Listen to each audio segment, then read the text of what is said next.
Good evening, folks. Welcome to Insight This Week in Southwest North Dakota. I'm Dustin Monkey, your co-host, with Kelsey Stultz. Our regular co-host, Brock White, is taking the week off, so we brought in Kelsey. She is a reporter for us in the press. I'm sure a lot of you have read her stories before.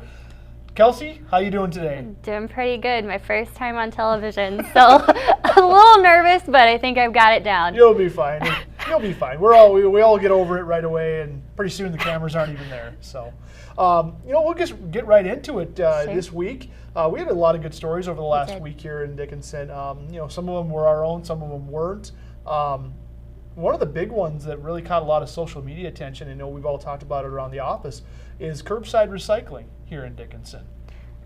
Yeah, I mean, that was one of the most shocking things for me, I think, coming from Tennessee to hear was that there was no recycling. Recycling was pretty much in our school systems. It was everywhere back home. We'd learn it at a young age. Mm-hmm. Glass, a lot of paper. Most states are, right? And I think we have recycling programs here, but the curbside recycling program is going to be something that what our response on social media was, just do it already. Why are you even debating it? We'll pay the extra $5 a month or $7 a month. It seemed like almost I don't even think one person had a negative comment about it on our Facebook page.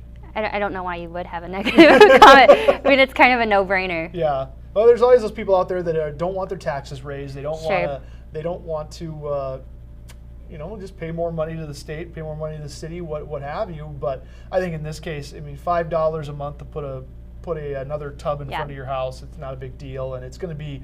I mean, for us, I don't know how many trips I make to the city recycling place to dump off our newspapers, our Dickinson presses, that stack up over time.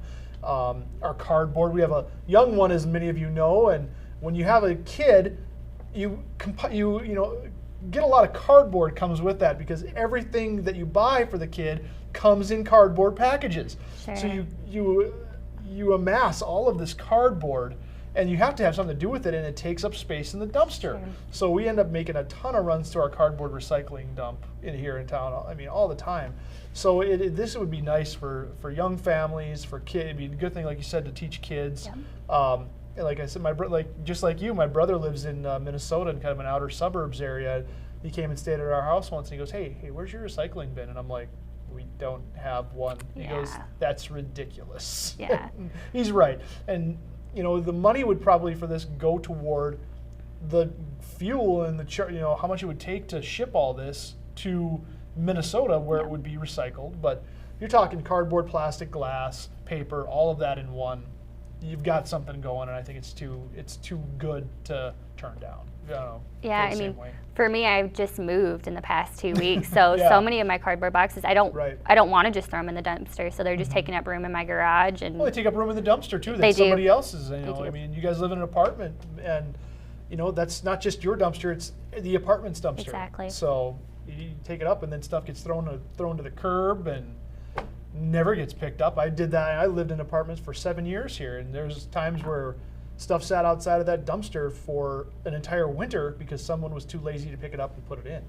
And it's cardboard boxes, it's things like that. So yeah, I think the city's on the right track here. So I hope we get going, and I hope that they stay on the right track. Yeah, so. Something I also enjoyed with the story was Sarah Jennings, the newest, one of the newest commissioners. She was very gung-ho about it, so I very much appreciated her take on it. As much all of the commissioners seem to have positive. It was a good story by Sydney. Sydney Muck, our multimedia editor / reporter. She did the story. She went with me to that city commission meeting, and I think all of the city commissioners were pretty, I wouldn't say gung-ho about it, but they were all leaning in that direction of, okay, it's time to do this. Exactly. And a lot of it is to save the lifespan of the landfill here in Dickinson, which not only, I mean, viewers out there in Hettinger and New England, your trash comes to the Dickinson landfill.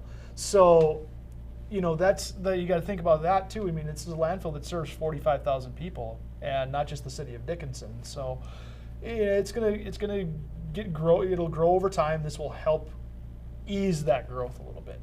Yeah, would have been nice to have during the oil boom, but better late than never. Yep. Another story we had this week was a story out of from Amy Dalrymple, our reporter up in the oil patch, and it was about a group that formed that wants to study the impact of oil on the Badlands, and they how to minimize the effects of oil on the Badlands. They hired a consultant who went out and interviewed different landowners, ranchers, farmers in the oil patch, and they kind of came to the similar consensus, it seems like, is that they're okay with oil development for the most part.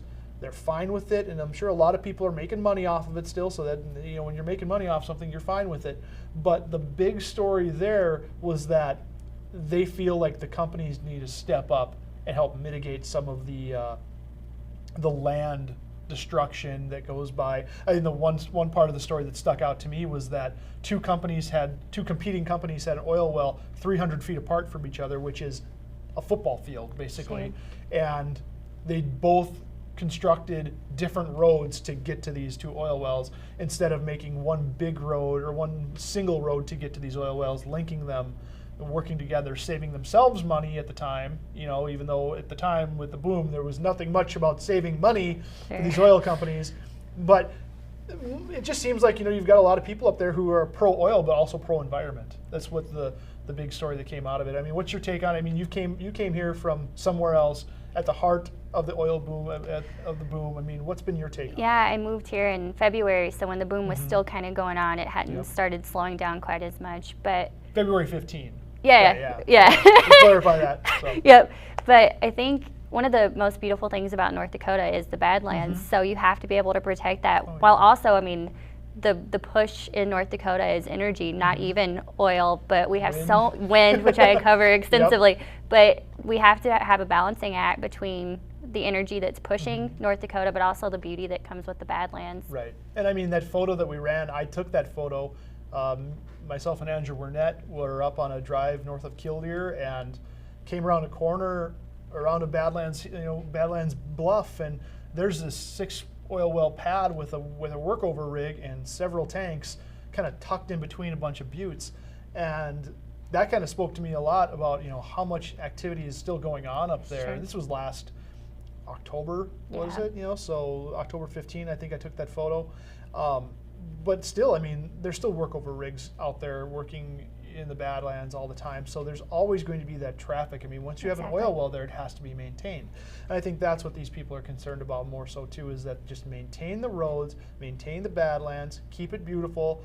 Let's work hand in hand with the oil companies, with the state, and with the landowners and the ranch owners. I mean, I'm a landowner. I came from a farm. If that would have came down by us, I would have wanted the same thing. I'd say develop it, but develop it responsibly. Yeah. And I think it's time. I mean, it's time for someone to get together like this and say, okay, let's continue this development, but let's continue to develop it responsibly. Exactly. So, okay. Another big story we had this weekend too. I should say this week. It's getting a lot of publicity on talk radio this morning. I know there was a lot of publicity on it when it appeared in the paper. A lot of people read it, but it's a story about the tobacco tax in North Dakota. So voters are going to get a chance in November to decide whether or not they want to raise tobacco taxes for the first time since 1993. It would raise the cigarette tax from 44 cents a pack to $2.20 a pack, and it would double the tax on chew and liquid nicotine, so like e-cigs. That's huge. That's huge. That's huge. If you go from, 44, that's almost 6 times. Yeah. Almost. You're gonna go take the cigarette tax 6 times what it already is. There's gonna be a lot of people unhappy about this, but at the same time, it's still lower than what a lot of states charge. Sure.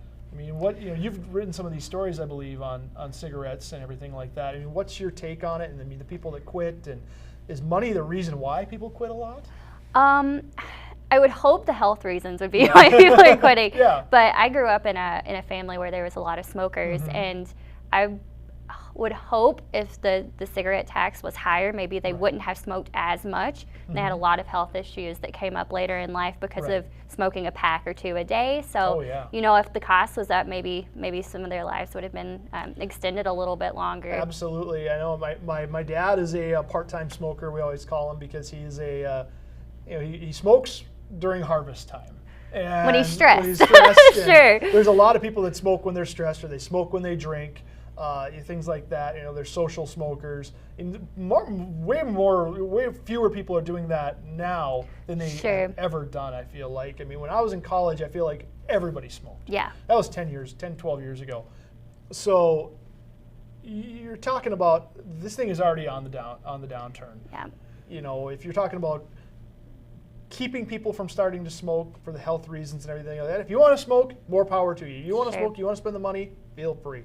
But not only will this help deter some young people from smoking, I think, it'll help put money back in the state's coffers that is probably desperately needed right now. Sure. Yeah, I was actually thinking about this on the way over. I can remember being young. I'm not very old, but I can remember being younger, and there was a smoking and a non-smoking part of the restaurants and everywhere. Applebee's. Yeah, Applebee's everywhere. Here in town, when it opened, when I was younger, I think maybe I was in junior high or something like that, there was a smoking and non-smoking side of Applebee's and a Perkins, because they opened about the same time here in Dickinson. I distinctly remember those days. Yeah, absolutely. I think culturally we've just started kind of shifting away from smoking as much as some of the other things. Yeah, absolutely. Yeah. And I think chew is still pretty popular in places like the Upper Midwest and in the Western states and things like that. But even that is getting supplanted a little bit by e-cigs, which people argue are better for you. Some people say absolutely not. They are not. There's still nicotine. You're still ingesting it. It's still a drug, so to speak,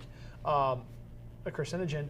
But it's going to be an interesting next couple of years here if this passes, and see what cigarette prices go to, and see how many people continue to buy cigarettes. If people like the Southwest District Health Unit will continue to see people coming in and say, "Hey, I want to quit." Sure. Yeah, I know that chew and dip is kind of big in the cowboy community, so here's a segue for you. Yeah, exactly. It is. I mean, half the guys I talked to this weekend had a dip in their mouth. Yep. I went out and covered the Champions Ride Saddle Bronc match, as I like to do every few. I mean, I'm not a sports reporter anymore, but I still like to get out there. We had, Parker was on vacation last week, so I went out there to the Champions Ride, and it's such a great event. I love covering it. It's for such a great cause. Benefits the home on the range out there, but the big thing about it is that it's the best rodeo you're going to see until the NFR. Well, and rodeo started kind of in North Dakota, so the saddle bronc riding really got its growth here in North Dakota back in the 50s and 60s. It was really when it catapulted, so to speak. And a lot of the guys that helped start this Champions Ride were the ones that helped catapult it. And this weekend we got a kind of a taste of some of the new blood, and he's a Canadian. His name's Zeke Thurston. He won the match with a 87-point ride, and it was one of the best bronc rides I've ever seen. I've covered rodeo since I first started here, 2006. Zeke had one of the best saddle bronc rides I've ever seen. The horse reared up on him. We have him here next. He's our interview today. You'll see I'm in my hat, my sunglasses. I look like I've been covering rodeo for 4 hours, which I had. But Zeke is a great kid, 22-year-old kid from Alberta, Canada. He's a rodeo legacy. His dad went to the NFR, rodeoed with Brad Germanson back in the day. But he had one of the best bronc rides I've ever seen. The horse reared up on him in the chute. He got control of her, turned her around, and he just spun her, and she bucked perfect for him, and it was absolutely amazing. It was a great ride. One of the best pictures I've ever taken, too. Oh, that's awesome. Got a Chet Johnson. He's a veteran bronc rider, and he's from South Dakota or Wyoming, but Chet was standing there on the side. He just got done with his ride, and he's back there by the chutes, and he's got his hat down by his side. He's looking at Zeke like, dang, kid, that's pretty good. and it was a great ride. So, stay tuned here, folks. After the break, we'll have Zeke Thurston. Consolidated is committed to providing advanced network systems and service to the business world, staying ahead of the curve by offering digital technology with voice over IP, Ethernet circuits, hosted telephone systems, as well as cloud-based networking. GNet fiber technology allows us to offer internet speeds up to 1 gig, making your network more efficient. Our sales and technical team take pride in providing state-of-the-art service to our customers. At Consolidated, we're here to listen and offer the most efficient solutions for your business. We're going to take you to my interview with Zeke Thurston, the Champions Ride Saddle Bronc match winner, here in a second. But first, check out his winning 87-point ride.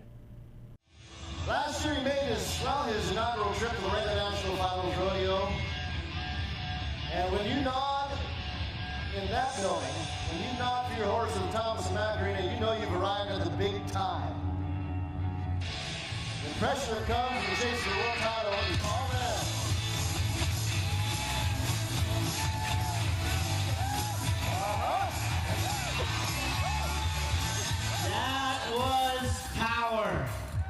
Yes.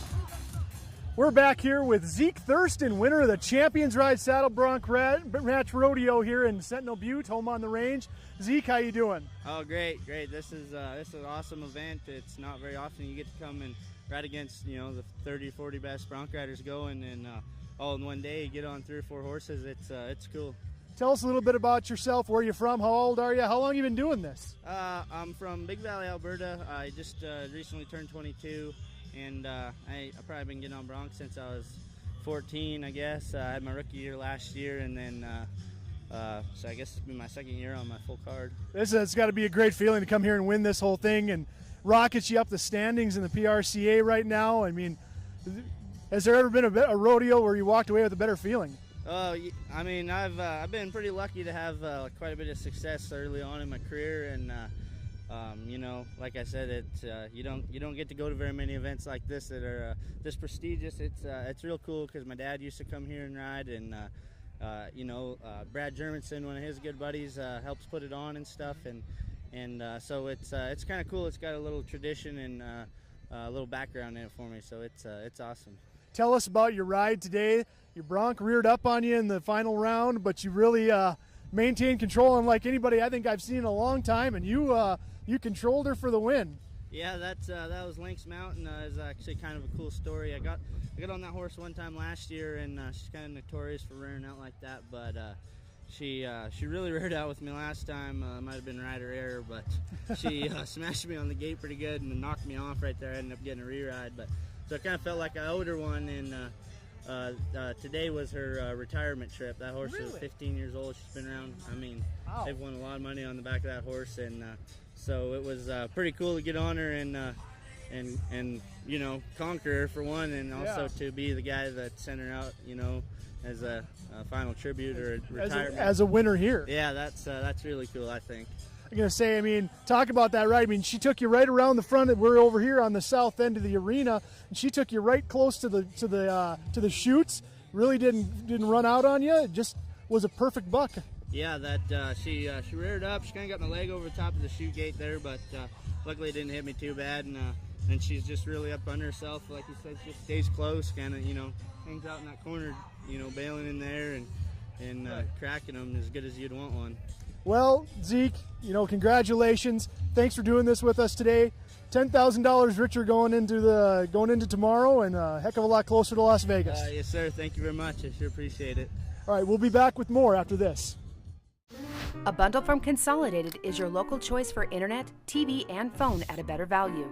Our internet is now faster than ever with GNet technology. Get affordable, consistent speeds now up to 1 gig. Our state-of-the-art TV connections deliver more HD choices and convenient DVR options, including TiVo. Our local phone service keeps you in touch for less, all backed by exceptional 24-hour support. Make the local choice for a better value by bundling. Call or visit Consolidated online today. Welcome back to Insight, folks. I'm Dustin Monkey, your co-host here with my guest co-host, Kelsey Steltz. Brock White sitting this one out. Kelsey, we've got a lot of good stories in the works for this weekend, but nothing is quite nailed down yet. Sometimes that happens. We're still waiting on people to call us back, and we can't go ahead with these stories if they don't. But there is one story you're working on for Friday's paper that's going to be pretty good, and I think is going to have everybody's attention, and it's about tornadoes. It is, yeah. I come from Tennessee, Tornado Alley. Yep. So last night when I heard the tornado siren go off and I was driving home, I saw people just standing outside looking around, which concerned me because back home you hear the siren. You scatter, yeah. You scatter, you go to your safe place. Yeah. But then I noticed people online saying that they didn't know where the safe places were here in Dickinson. Really? So I'm going to just call around in the community and see, you know, if people don't have a basement, if they don't have a secure room without windows, where they can go to be safe during tornadoes. Well, I know my parents were in town last night, and they came in town. We were out of town, and they came in town, and they let my dog out and everything like that. And they texted us, and they're like, the sirens are going off. We're at Country Kitchen. We don't know where to go. We're asking them, where do we go if they spot a tornado? So now you and I were talking about that. There's all these buildings in Dickinson that are flat level buildings without Exactly. a basement, or we don't think they have a basement, maybe they do. But what happens to patrons like that if they're at a restaurant? Where do they go? I mean, Exactly. so hopefully we find that out today. Yeah, and I know people too were just cautious on or curious about what the alarms mean. Right. So just Because trying there's to different levels. There yeah. is. So hopefully just clearing that up. So if there is a tornado that's sighted in Dickinson, people know what to do and be prepared. Because even though we had that tornado in July a couple, 6 years ago, no, gosh, it's 7 years ago now at this point. That's crazy. It's time flies. But, even though that happened in July, we're still in the midst of tornado season here in August and even into September. I mean, it's hot weather, it's muggy weather. Yesterday, I was in Bismarck yesterday, and I drove back in one of the worst rainstorms it was like a squall. You couldn't see. We were by New Salem when it hit. We were just past New Salem. We should have pulled over, but I'm like, it didn't look as bad as it was. Yeah. And that's another thing too, is the sheets of rain that come with tornadoes that people get caught in. We didn't want to pull over to the side of the road and get hit, so we ended up pulling over at the Almont exit right to the west of New Salem, and the Morton County Fire Department, Rural Fire Department, or probably it was New Salem's, I guess, had the roads blocked off at the interstate so nobody could get onto the interstate at that point. So that was good of them. But yeah, there's just so many different weather elements that come with a tornado. Well, and it being flat here too, parallel winds, I'm sure can just flatten places. So. It was the grass was laying down. It was tall grass in the ditch, and it was laying down flat, and the rain was coming sideways at our window. It was like something out of the movie Twister. It really was. So, yeah. Yeah. But it was, I hope you'll do a good job explaining that for us today. I hope so. I hope so. What's going on in monkey business? Well, each week I try to cover something and talk about something that's happening in our area. Over the past 2 months, I've been listening to and reporting on stories involving the rise in drug use and drug crime in western North Dakota, especially here in Dickinson. In early July, I reported about the rise in drug activity coinciding with the drop in drug prices. I also wrote about how gang members, both street gangs and biker gangs, had made their presence felt in our little town. The Country Boy Crips, the Hells Angels, the Sons of Silence, they all have representatives here in some way, shape, or form. Methamphetamine, heroin, and cocaine, it's all out there, every day. Most of us tend not to see any of this happening because this is the activity that lurks mostly in the shadows beyond what our regular everyday life happens. But be aware, it is happening. Leaders of the Southwest Narcotics Task Force and the State Bureau of Criminal Investigation say drug crime here is worse than ever, and they're constantly faced with new challenges on how to fight it. Earlier this month, the leaders of the area's drug task force introduced themselves to the Dickinson City Commission. They listened to them for 15 minutes, and they shared stories of the challenges faced by our law enforcement and how the task force staff can only handle the worst of the worst problems coming through our area. Most of it was a story I'd already heard and reported in early July, and you can hear what they had to say right here on Consolidated Channel 18 when commission meetings are shown. The task force is focusing on big drug deals. They're less and less concerned about petty drug users, and they're more and more concerned about catching dealers, many of whom have gang ties. They're concerned that even when they do add more staff, the problems will just keep stacking up.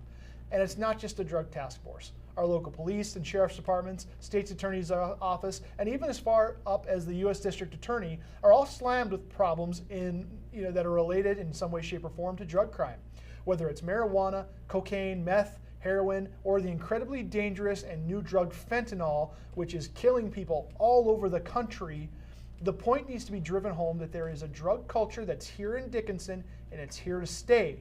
It's growing, and it's bringing a gang culture with it, and it's time we start looking at it with a serious face and do something about it. Yeah, I went to a few court cases and noticed some of those. So you went to some of those where the heroin and the fentanyl have been involved, and that's serious stuff, folks. I mean, these drug task force guys, if they say if you hear of anyone, oh yeah, they're doing fentanyl, and stuff like that, that'll kill a person. Like a little tiny bit of it will kill you.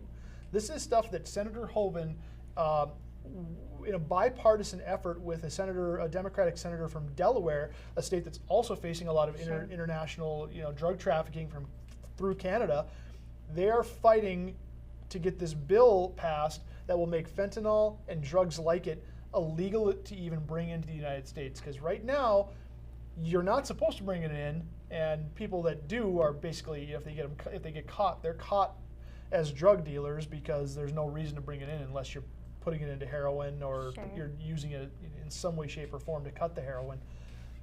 They're putting this bipartisan bill up that would make it illegal to do that, illegal to bring drugs like that are labeled not for human consumption, which is kind of their end around to get around it, because it is, it's used for different things. Sure. It just really, really, really, really, really gets you high and kills you.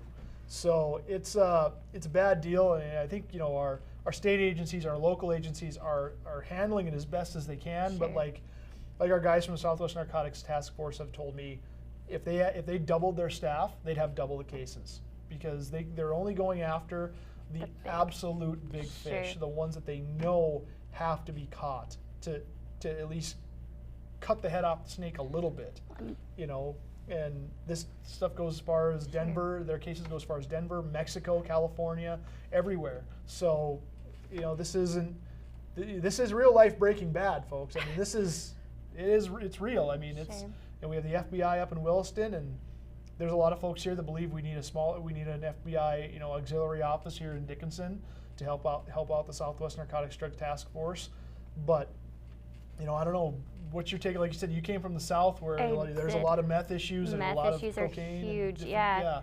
I mean, I feel like the law enforcement is handling it the best they can, so I give them props for going after I think the way that they can. I know when I was at the court cases that there's a lot of undercover operatives as well. So I think that they are doing the best that they can. It's so tough too. Once it starts rolling, it's just so hard to cut it off. It is, and we've done these stories. I mean, since I became editor in 2013, we've been doing stories about drugs in Dickinson and the rise of it. And now the big deal is that the price of meth, which is the drug of choice, obviously, Sure. We've all talked about, has been cut into a third or less. It's 25% of what it was 2 years ago. So you had that with the introduction of heroin and fentanyl into this area, and there was like no cases of fentanyl in the last 2 years, and all of a sudden it's here and it's big. They've seized 39, whatever. They made all these arrests related to fentanyl, and they've made all these arrests related to heroin, but they're down because they're targeting bigger crimes, Sure. which they need to do, because it's not just the petty guy on the street shooting up, that's buying the substance from someone. It's the people that are dealing it that they're going after, and I think they're doing a good job, but it takes time, it takes effort. This is not. It may look like TV, may sound like TV, but it's not TV. It doesn't happen that fast, and it takes months for these investigations to go down, years even. So yeah, I mean, it's just another case of if you see something, say something. And I think our Southwest Narcotics Drugs Task Force. I do our police blotter every once in a while. Every day it seems like somebody's calling in a tip. So Sure. Don't be afraid to call in a tip. You think your neighbor's dealing drugs? Let these guys know. It's as simple as that. That's how it starts. That's how problems get solved. And I know some of the people that get caught in these rings don't know how to get out of them Right, too. So exactly. there's options. Yeah, there's options. You don't have to stay in there. Yep. You can. Don't do a Walter White though. Don't get shot up. Exactly. And don't, spoiler. Sorry. Yeah. That is a spoiler. That's a good This is a spoiler. spoiler. I don't know. It's been out for a few years. Yeah. We're past the point of spoiler. It's like Andy Dufresne escapes at the end of Shawshank Redemption. Who knew? But yeah, I mean, it's a good story. Well, Kelsey, thanks for joining us today. Appreciate having you here. You did a great job. I know you're a little nervous coming in, but you did a great job. A little nervous. We'll be back next week with myself and Brock, and thanks for tuning in to Insight.